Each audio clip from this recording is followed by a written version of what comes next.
बिस्मिल्लाहिर्रहमानिर्रहीम। अस्सलाम वालेकुम dear students. First year physics का चैप्टर नंबर 6 फ्लूइड डायनामिक्स आज हम स्टार्ट करेंगे और उसमें हम लेक्चर नंबर 1 जो है वो आज डिस्कस करेंगे। तो सबसे पहले तो फ्लूइड्स को डिफ़ाइन कर लेते हैं। फ्लूइड्स ये वर्ड जो आपके साथ है, जिस तरह नाम से ज़ाहिर है, ये फ़्लो से निकला है और मतलब वो स्टेट्स ऑफ मैटर आपके साथ जो मैटर के वो स्टेट्स हैं जिसमें किसकी प्रॉपर्टी मौजूद हो, जिसमें आपके साथ फ़्लो की प्रॉपर्टी मौजूद हो। दो states of matter which can easily flow, which can easily flow जो है, उन स्टेट्स ऑफ मैटर्स को हम जो है क्या कहते हैं, फ्लूइड्स कहते हैं। जैसे आपके साथ जो है मिसाल के तौर पे लिक्विड्स हो गई, ठीक है, और आपके साथ जो है वो गैसेस हो गए और इसी तरह आपके साथ प्लाज्मा हो गया। ये इन तीनों स्टेट्स ऑफ मैटर में एक बात कॉमन है और वो आपके साथ ये है कि ये तीनों आपके साथ इजीली फ़्लो कर सकते हैं और इसी कॉमन बात की वजह से हम इन तीनों को एक कैटेगरी में डालते हैं और हम इन तीनों को कंबाइनली जो है वो फ्लूइड्स का नाम देते हैं। तो फ्लूइड्स वो स्टेट ऑफ मैटर्स हैं जिसमें आपके साथ जो मैटर होगा वो इजीली मूव कर पाएगा, इजीली फ़्लो कर पाएगा। अब आपके साथ फ़िज़िक्स के हवाले से फ्लूइड्स के डोमेन में दो मेन ब्रांचेस हैं और उसमें हम एक को जो है तो फ्लूइड स्टैटिक्स कहते हैं और दूसरे को हम फ्लूइड डायनामिक्स कहते हैं। तो आपके साथ दो जो है इसके मेन ब्रांचेस हैं।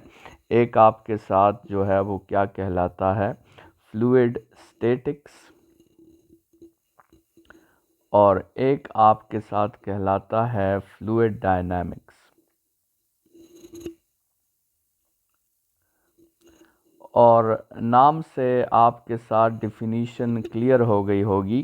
फ्लूइड स्टैटिक्स जो है ये उन फ्लूइड्स के बारे में है, वो फ्लूइड्स जो आपके साथ क्या हो, रेस्ट में हो। और फ्लूइड डायनामिक्स उन फ्लूइड्स के बारे में है जो आपके साथ जो है, जो फ्लूइड्स आपके साथ मोशन में हो। वैसे आपके साथ यहाँ पर मोशन की मैं टाइप्स लिखवा देता हूँ जिसको हम आगे डिस्कस करेंगे। फ्लूइड्स की दो किस्म के मोशंस होती हैं। एक को कहा जाता है लेमिनार मोशन, ठीक है, या इसको जो है कभी कभार स्ट्रीम लाइन मोशन भी कहा जाता है, स्ट्रीम लाइन मोशन। और दूसरा जो फ्लूइड के मोशन की टाइप है उसको कहा जाता है टर्बुलेंट मोशन। तो ये जो है आपके साथ मोशन की दो टाइप्स हैं फ्लूइड्स की, लेमिनार मोशन और टर्बुलेंट मोशन। तो जब आपके साथ फ्लूइड मोशन में होता है, चाहे वो लेमिनार मोशन हो चाहे वो टर्बुलेंट मोशन हो, तो उसको हम फ्लूइड डायनामिक्स कहते हैं। और जो फ्लूइड रेस्ट में होता है उसको हम फ्लूइड स्टैटिक्स कहते हैं। तो ये आपके साथ फ़िज़िक्स में फ्लूइड को स्टडी करने के दो ब्रांचेस हो गए। एक आपके साथ फ्लूइड स्टैटिक्स है, एक आपके साथ फ्लूइड डायनामिक्स है। अच्छा, फ्लूइड्स को समझने के लिए सबसे पहले जो है हमने आइडियल फ्लूइड समझना है कि आइडियल फ्लूइड जो है वो किसे कहते हैं। और ये आइडियल फ्लूइड के बारे में हमें जो आपके साथ थ्योरी बताएगी उस थ्योरी को काइनेटिक मॉलिक्यूलर थ्योरी कहते हैं। तो हम काइनेटिक मॉलिक्यूलर थ्योरी के मुताबिक देखेंगे कि आइडियल फ्लूइड जो है वो कौन सा फ्लूइड होता है। तो सबसे पहली बात तो ये है कि आइडियल फ्लूइड वो फ्लूइड होता है जिसमें इंटर मॉलिक्यूलर फोर्स जो है आइडियल फ्लूइड में वो आपके साथ ज़ीरो होती है, ठीक है, इंटर मॉलिक्यूलर फोर्स ज़ीरो होती है।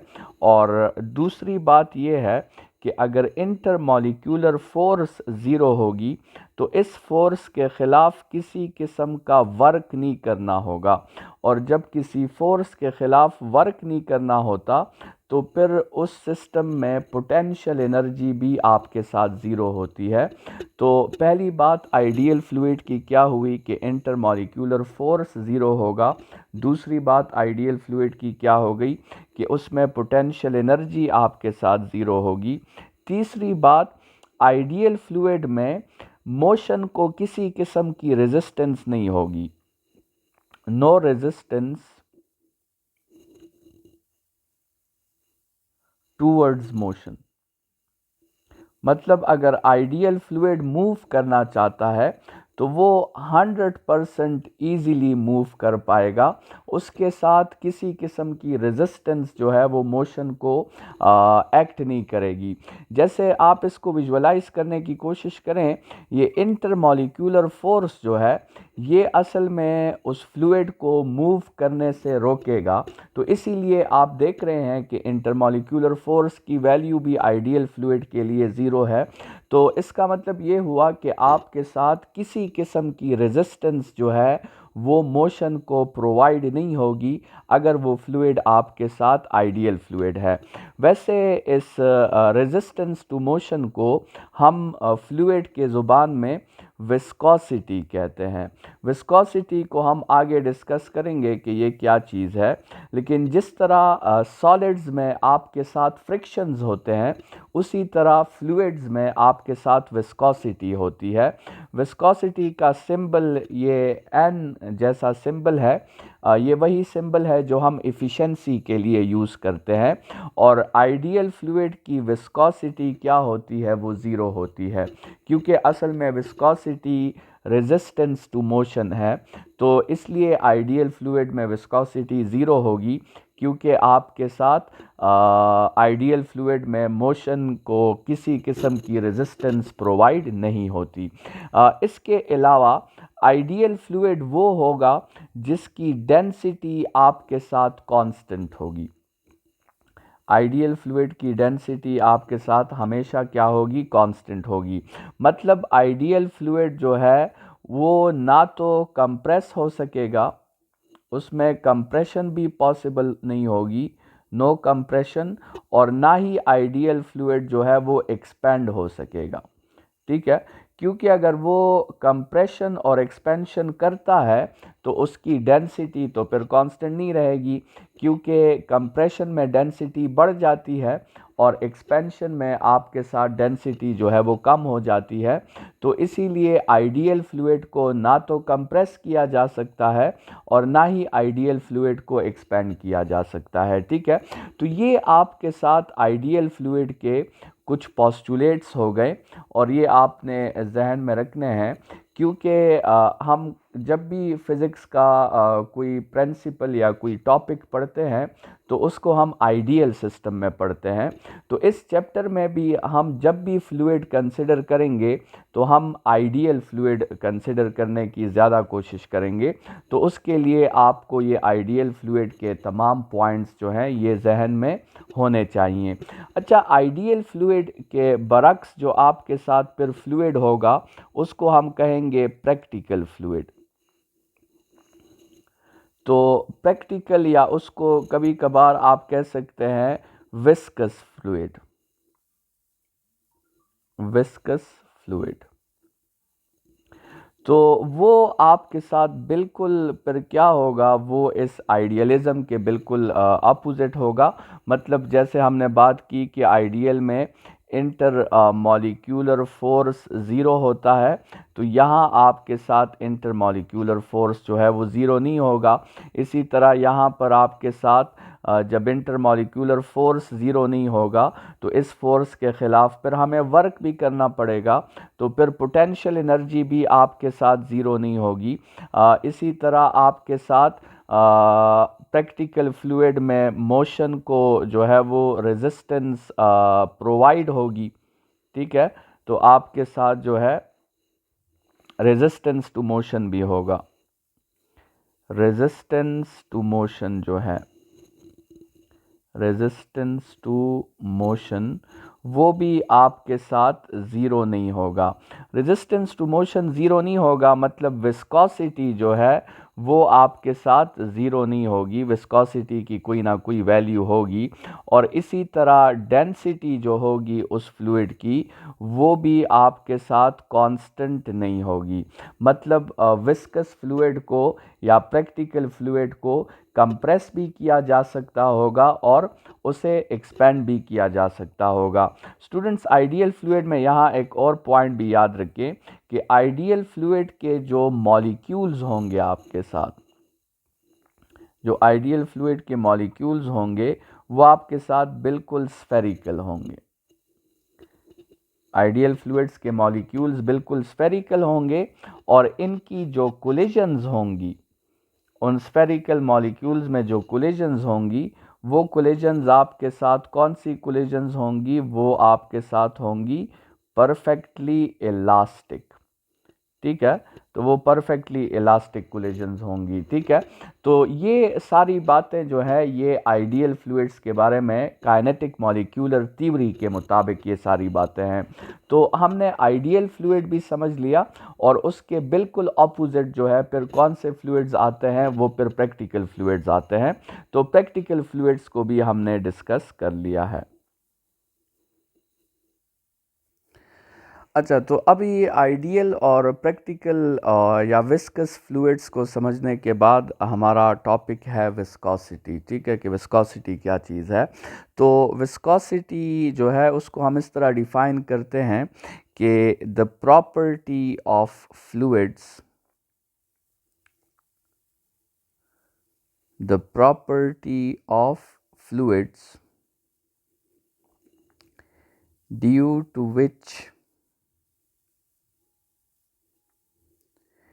it resists the motion of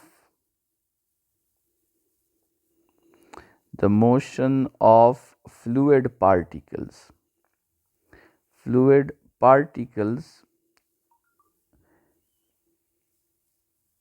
or molecules।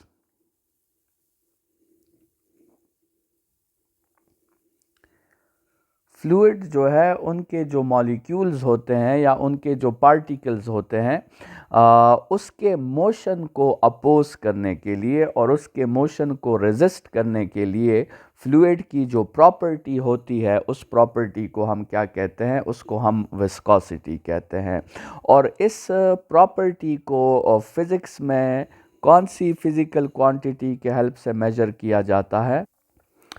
उसके लिए जो फिज़िकल क्वांटिटी है, उस फिज़िकल क्वांटिटी को हम कहते हैं कोफिशिएंट ऑफ विस्कोसिटी। ठीक है, मतलब आपके साथ जिसके ज़रिए हम इस विस्कोसिटी को मेजर करेंगे वो आपके साथ क्या है, वो उसको क्या कहा जाता है, उसको हम कहेंगे कोएफिशिएंट ऑफ विस्कोसिटी। ठीक है, कोएफिशिएंट ऑफ विस्कोसिटी, इसके हेल्प से हम उसको मेजर करेंगे। ठीक है, मतलब कोएफिशिएंट ऑफ विस्कोसिटी की क्या डिफिनीशन हो जाएगी? The physical quantity, the physical quantity with the help of which, with the help of which we can measure,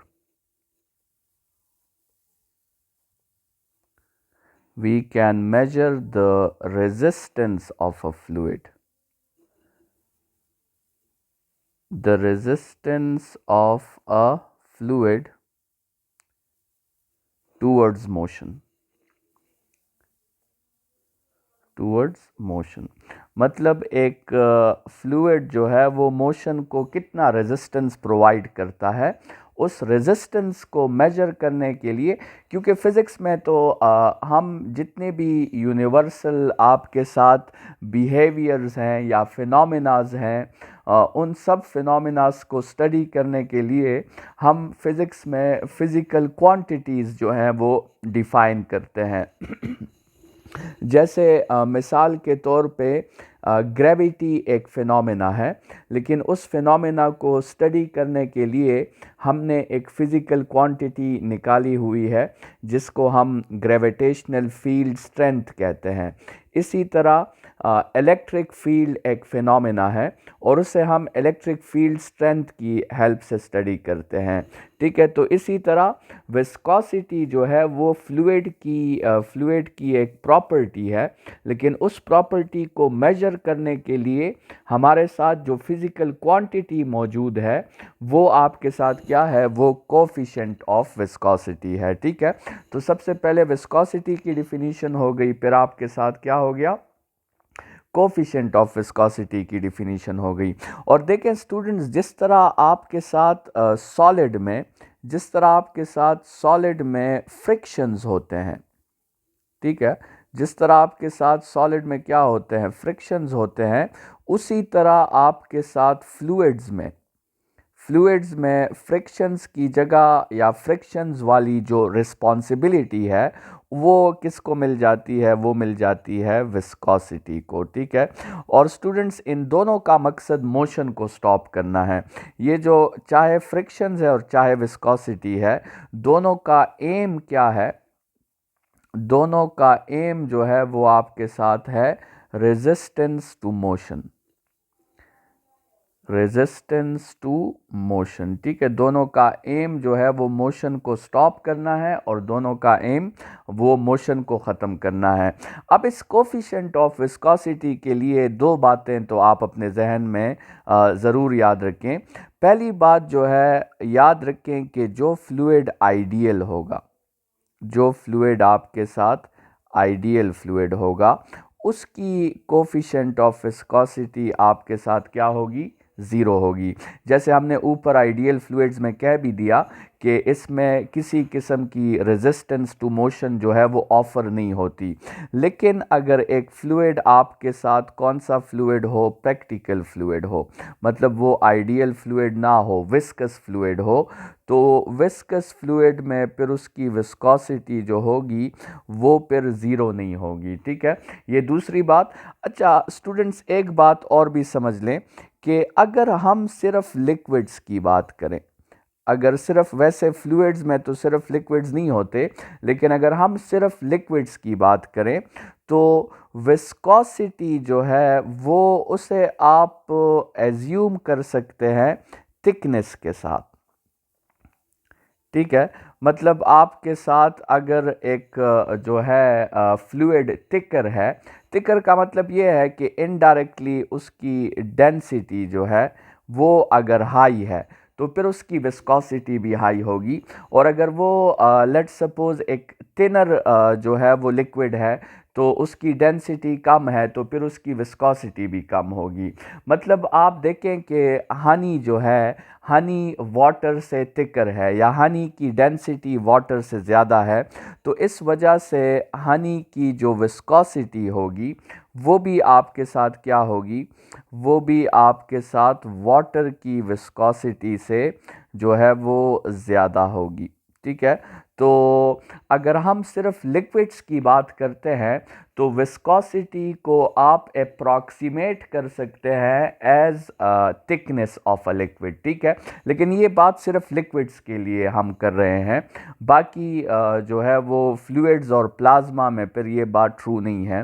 लेकिन अगर सिर्फ लिक्विड्स की बात करें तो विस्कोसिटी को आप इनडायरेक्टली डेंसिटी या थिकनेस के हेल्प से समझ सकते हैं कि जो आपके साथ लिक्विड ज़्यादा थिकर होगा वो आपके साथ विस्कस होगा, और जो लिक्विड जो है वो ज़्यादा थिकर नहीं होगा उसकी विस्कोसिटी आपके साथ जो है वो क्या होगी, वो कम होगी। यहाँ पे एक बात और भी समझ लें कि जिस फ्लूइड की विस्कोसिटी आपके साथ ज़्यादा होती है वो फ्लूइड आसानी से, मतलब उस फ्लूइड में रेजिस्टेंस टू मोशन ज़्यादा होगी। जिस फ्लूइड की विस्कोसिटी ज़्यादा होगी उस फ्लूइड में रेजिस्टेंस टू मोशन जो है वो भी आपके साथ ज़्यादा होगी और वो फिर इजीली मूव नहीं कर पाएगा, नॉट इजीली इजीली मूवेबल। ठीक है। और इसी तरह जिस फ्लूइड की विस्कोसिटी आपके साथ कम होगी तो उस फ्लूइड में रेजिस्टेंस टू मोशन भी आपके साथ कम होगा। तो इसका मतलब ये होगा कि वो फ्लूइड आपके साथ फिर क्या होगा, वो फ्लूइड आपके साथ इजीली मूवेबल होगा। ठीक है। अच्छा स्टूडेंट्स, अब ज़रा इस बात को समझते हैं कि विस्कोसिटी जो है, ये जो प्रॉपर्टी है फ्लूइड्स में, ये किस वजह से आती है। ठीक है, मतलब what is the main reason of viscosity, reason of viscosity. तो असल में ये जो विस्कोसिटी है, ये जो ऑपोजिशन है, इसका रीज़न जो है वो फ्लूइड्स की वो लेयर टू लेयर इंटरेक्शन की वजह से है। देखिए ये जो आपके साथ विस्कोसिटी है, विस्कोसिटी, विस्कोसिटी का मतलब जो है इनडायरेक्टली क्या हुआ, ऑपोजिशन टू मोशन। ठीक है, ये क्या है, मोशन को ऑपोजिशन है। आप कह सकते हैं कि this viscosity rises due to layer interaction, layer to layer interaction, interaction of fluid molecules.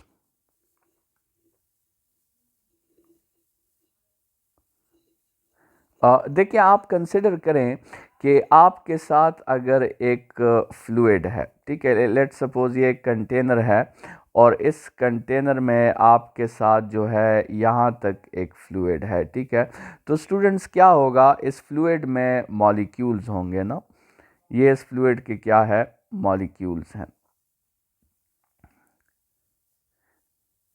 ठीक है, और वो जो मॉलिक्यूल्स होंगे इस फ्लूइड के, वो मॉलिक्यूल्स जो है उनके आपके साथ इस तरह के लेयर्स बनेंगे उन मॉलिक्यूल्स के।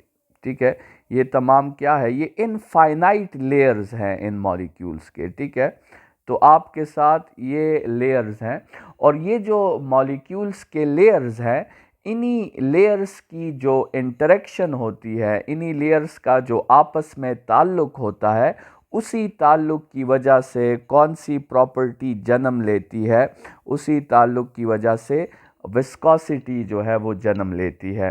अब जैसे देखिए आपको पता है कि ये मॉलिक्यूल्स एक दूसरे को, लेट्स सपोज मैं यहाँ पे जो है वो दो लेयर्स बना लेता हूँ ना, लेट्स सपोज ये हम एक लेयर बना लेते हैं किसी लिक्विड का, और ये बिल्कुल उसके नीचे जो है मैंने एक और लेयर बना लिया। ठीक है, अब ये लेयर्स क्या करेंगे, ये लेयर्स जो हैं ये मॉलिक्यूल्स एक दूसरे को अट्रैक्ट करेंगे, इनमें एक इंटर मॉलिक्यूलर फोर्स होगा। ये तमाम मॉलिक्यूल्स क्या करेंगे, ये एक दूसरे को अट्रैक्ट करेंगे, जिसको हम इंटर मॉलिक्यूलर फोर्स कहते हैं। ठीक है, अब उन इंटर मॉलिक्यूलर फोर्स की वजह से ये मॉलिक्यूल्स जो है अब आसानी से मूव नहीं कर पाएंगे। मतलब मिसाल के तौर पे अगर ये मॉलिक्यूल यहाँ से मूव करना चाहता है तो ये मॉलिक्यूल उसे मूव करने नहीं देगा। इसी तरह अगर ये मॉलिक्यूल मूव करना चाहता है तो ये मॉलिक्यूल उसे मूव नहीं करने देगा। तो मतलब आपके साथ जो है वो जो लेयर टू लेयर इंटरेक्शन है, उस लेयर टू लेयर इंटरेक्शन में पहला कॉज कौन सा है, पहला कॉज आपके साथ है इंटरमॉलिक्यूलर फोर्स। ठीक है, वो इंटरमॉलिक्यूलर फोर्स जो है वो फ्लूइड के मॉलिक्यूल्स को मूव होने नहीं देगा आसानी से। तो मतलब विस्कोसिटी किस पे डिपेंड करेगी, विस्कोसिटी जो है वो इंटरमॉलिक्यूलर फोर्स पे डिपेंड करेगी। और स्टूडेंट्स सिंपल सी बात है कि आपके साथ अगर इंटरमॉलिक्यूलर फोर्स स्ट्रांग है तो विस्कोसिटी भी ज़्यादा होगी, और अगर इंटरमॉलिक्यूलर फोर्स वीक है तो फिर आपके साथ विस्कोसिटी भी वीक होगी। तो मतलब समहाउ विस्कोसिटी में और इंटरमॉलिक्यूलर फोर्स में समहाउ कैसा रिलेशन मौजूद है, दोनों में आपके साथ डायरेक्ट प्रोपोर्शनैलिटी वाला रिलेशन मौजूद है, मतलब एक ज़्यादा होगा तो दूसरा भी ज़्यादा होगा। ठीक है। अच्छा, इसी तरह आपके साथ जो है ये जो विस्कोसिटी है या जो लेयर टू लेयर इंटरेक्शन है, ये इंटरमॉलिक्यूलर डिस्टेंस पर भी डिपेंड करता है। ठीक है। असल में इंटरमॉलिक्यूलर डिस्टेंस किसको अफेक्ट करता है, इंटरमॉलिक्यूलर फोर्स को, और फिर इंटरमॉलिक्यूलर फोर्स विस्कोसिटी को अफेक्ट करता है। और इंटरमॉलिक्यूलर डिस्टेंस के साथ विस्कोसिटी का जो रिलेशन होगा, वो रिलेशन आपके साथ डायरेक्ट नहीं होगा, वो रिलेशन आपके साथ इंटरमॉलिक्यूलर डिस्टेंस के साथ वो रिलेशन इन्वर्स होगा। और स्टूडेंट्स, वो क्यों इन्वर्स होगा? देखिए, जब आपके साथ इंटरमॉलिक्यूलर डिस्टेंस जो है जब ये बढ़ता है तो इंटरमॉलिक्यूलर फोर्स क्या हो जाता है, इंटरमॉलिक्यूलर फोर्स कम हो जाता है। और जब इंटरमॉलिक्यूलर फोर्स कम होगा तो विस्कोसिटी भी आपके साथ क्या हो जाएगी, वो भी कम हो जाएगी। तो मतलब ये हुआ कि इंटरमॉलिक्यूलर डिस्टेंस में और विस्कोसिटी में समहाउ कौन सा रिलेशन मौजूद है, इनमें आपके साथ इन्वर्स रिलेशन मौजूद है। इसी तरह स्टूडेंट्स, विस्कोसिटी जो है या लेयर टू लेयर जो इंटरेक्शन है, वो आपके साथ शेप ऑफ मॉलिक्यूल्स पर भी डिपेंड करती है, शेप ऑफ मॉलिक्यूल्स। ठीक है। अब लेट्स सपोज आपके साथ मिसाल के तौर पे अगर एक सिंपल मिसाल के तौर पे शेप होगा, फॉर एग्जांपल स्फेरिकल, अगर स्फेरिकल शेप है, या लेट्स सपोज आपके साथ जो है जैसे वाटर का मॉलिक्यूल है जो है, कुछ उसका डायगोनल सा शेप होता है। ठीक है। या लेट्स सपोज आपके साथ मीथेन का मॉलिक्यूल है जिसका शेप आपके साथ टेट्राहेड्रल होता है।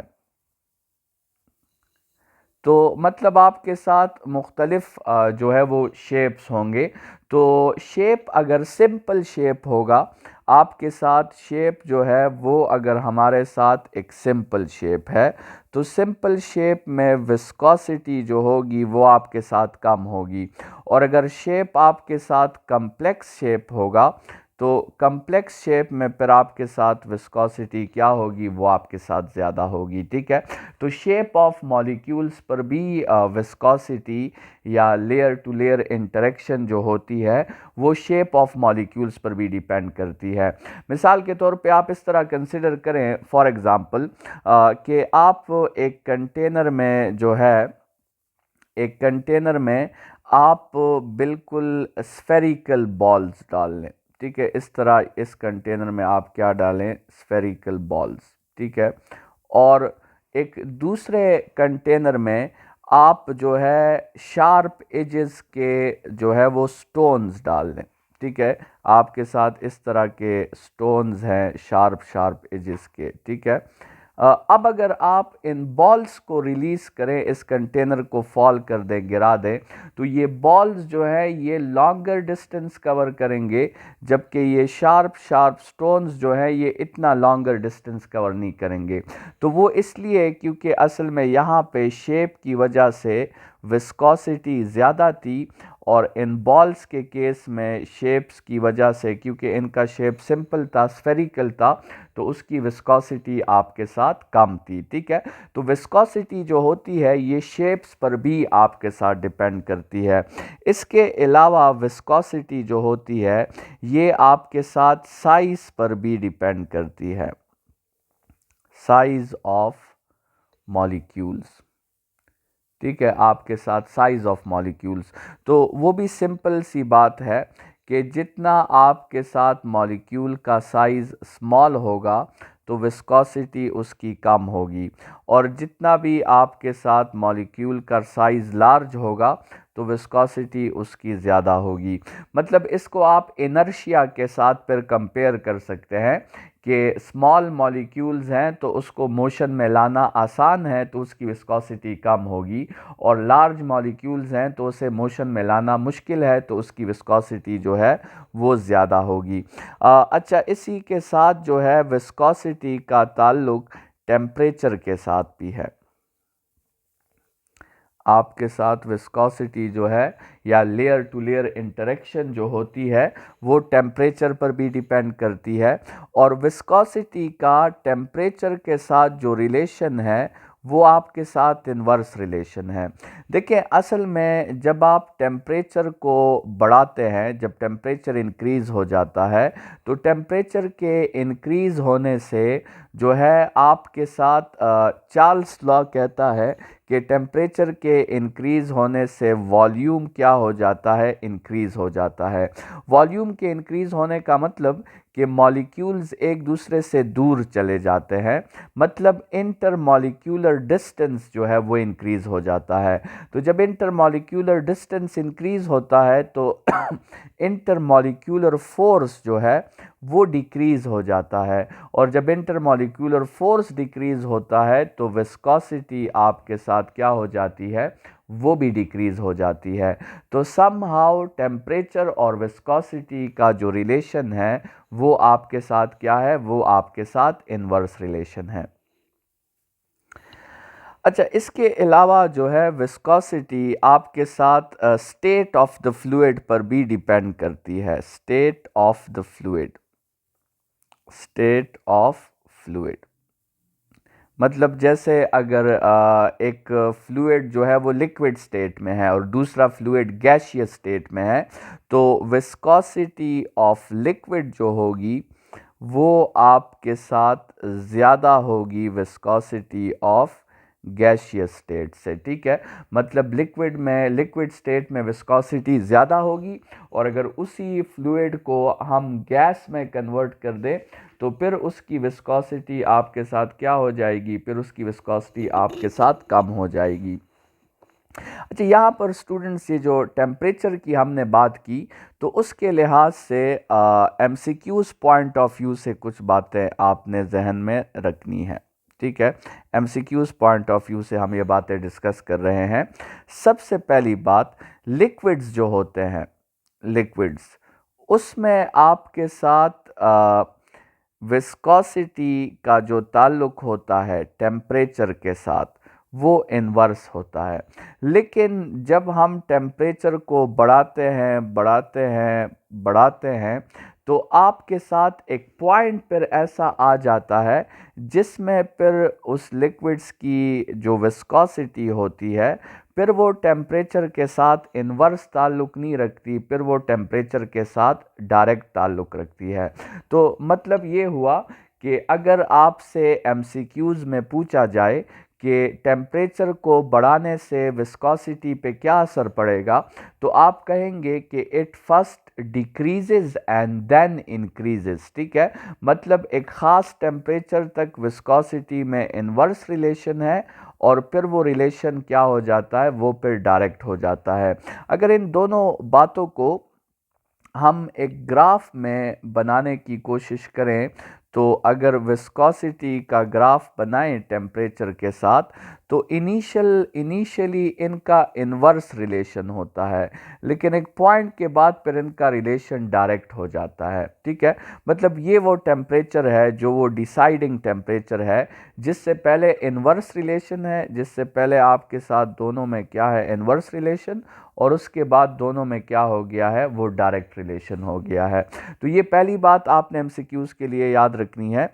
और दूसरी बात आपने एमसीक्यूज़ के लिए ये याद रखनी है कि अगर स्टेट जो है वो लिक्विड का स्टेट ना हो, गैस का स्टेट हो, तो उसमें फिर टेम्परेचर और विस्कोसिटी का जो ताल्लुक होता है वो आपके साथ डायरेक्ट नहीं होता, वो आपके साथ इन्वर्स ताल्लुक होता है। स्टूडेंट्स, इसका रीज़न भी समझ लें कि ये डायरेक्ट ताल्लुक कब होता है और इन्वर्स ताल्लुक कब होता है। बहरहाल ये रीज़न जो है आपके कोर्स के डोमेन के अंदर नहीं है, लेकिन फिर भी आप ये रीज़न समझ लें कि जब तक आपके साथ एक फ्लूइड जो होती है, जब तक आपके साथ फ्लूइड लेमिनार मोशन में होती है, जब तक आपके साथ फ्लूइड क्या होगी, वो लेमिनार मोशन में होगी, तब तक विस्कोसिटी और टेम्परेचर का इन्वर्स रिलेशन होगा। लेकिन जैसे ही वो फ्लूइड आपके साथ लेमिनार मोशन से कौन से मोशन में आ जाए, टर्बुलेंट मोशन में, जब वो लेमिनार मोशन से टर्बुलेंट मोशन में आ जाए, तो फिर विस्कोसिटी का टेम्परेचर के साथ इन्वर्स रिलेशन नहीं होता, फिर आपके साथ विस्कोसिटी का टेम्परेचर के साथ डायरेक्ट रिलेशन होता है। स्टूडेंट्स, ज़रा यहाँ पर अब हम कोफिशिएंट ऑफ विस्कोसिटी का मैथमेटिकल फॉर्म जो है वो ज़रा डिस्कस कर लेते हैं। मतलब इसका जो कोफिशिएंट ऑफ विस्कोसिटी का जो फॉर्मूला है उसे भी थोड़ा सा डिस्कस कर लेते हैं। ये जो कोफिशिएंट ऑफ विस्कोसिटी का फॉर्मूला है या इसका जो मैथमेटिकल फॉर्म है, ये एक लॉ से हम इसका मैथमेटिकल फॉर्म निकालते हैं और उस लॉ को हम आगे पढ़ेंगे। उस लॉ को कहते हैं स्टोक्स लॉ, और उस स्टोक्स लॉ का जो मैथमेटिकल फॉर्म है वो है कि drag force is equal to 6 pi N R we.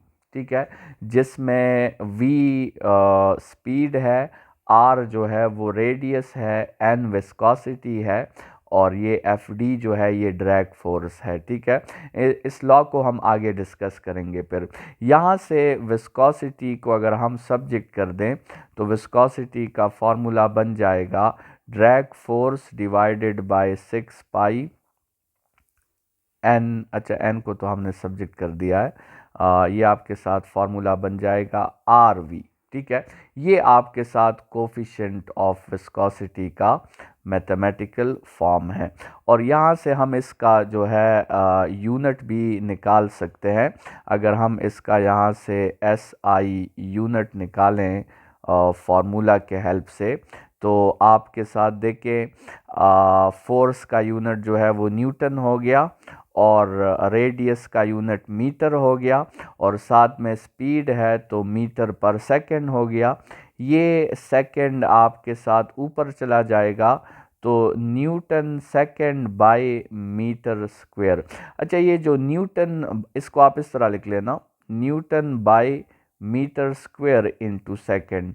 तो न्यूटन बाय मीटर स्क्वायर को पास्कल भी कहा जाता है, तो ये पास्कल इनटू सेकंड। तो आपके साथ एसआई यूनिट जो है वो विस्कोसिटी का क्या हुआ, पास्कल इनटू सेकंड हो गया। तो ये आपके साथ हो गया एसआई यूनिट ऑफ विस्कोसिटी, तो वो क्या है, पास्कल इनटू सेकंड है। अच्छा, यहाँ पर एमसीक्यूज़ के लिहाज से एक और बात भी याद रखें कि सीजीएस सिस्टम में, सीजीएस सिस्टम में जिसको हम सेंटीमीटर ग्राम सिस्टम कहते हैं, उसमें जो यूनिट आपके साथ है उसको पॉइस कहा जाता है। उसमें जो विस्कोसिटी का यूनिट है वो आपके साथ क्या है, वो आपके साथ पॉइस है। और 1 पास्कल इनटू सेकंड जो है ये आपके साथ इक्वल होता है 10 पॉइस के। 1 पास्कल इनटू सेकंड आपके साथ किसके इक्वल है, 10 पॉइस के इक्वल है। तो स्टूडेंट्स, आज के लेक्चर में हमने आइडियल फ्लूइड्स, प्रैक्टिकल फ्लूइड्स और फिर विस्कोसिटी को, जो कि फ्लूइड की एक प्रॉपर्टी है फ्लूइड के मोशन को अपोज करने के लिए, उसको हमने डिटेल में समझा। और हमने विस्कोसिटी के रीज़न पे भी बात की कि इसका रीज़न असल में लेयर टू लेयर इंटरेक्शन की वजह से है, और वो लेयर टू लेयर इंटरेक्शन में इंटरमॉलिक्यूलर फोर्स भी इम्पॉर्टेंट है, इंटरमॉलिक्यूलर डिस्टेंस भी इम्पॉर्टेंट है, शेप भी इम्पॉर्टेंट है, साइज़ भी इम्पॉर्टेंट है, और उस फ्लूइड का टेम्परेचर भी इम्पॉर्टेंट है। ये सारे फैक्टर्स डिसाइड करते हैं कि ये लेयर्स एक दूसरे के ऊपर आसानी से मूव करेंगे या मुश्किल से मूव करेंगे, और इसी को हम जो है विस्कोसिटी कहते हैं। तो स्टूडेंट्स, आज के लेक्चर में आइडियल फ्लूइड्स, प्रैक्टिकल फ्लूइड्स और साथ में विस्कोसिटी जो है उसको हमने डिटेल में समझ लिया। इंशाल्लाह नेक्स्ट लेक्चर में स्टोक्स लॉ के साथ हाज़िर होंगे। अपना ख्याल रखिएगा। Thank you students. खुदा हाफिज़।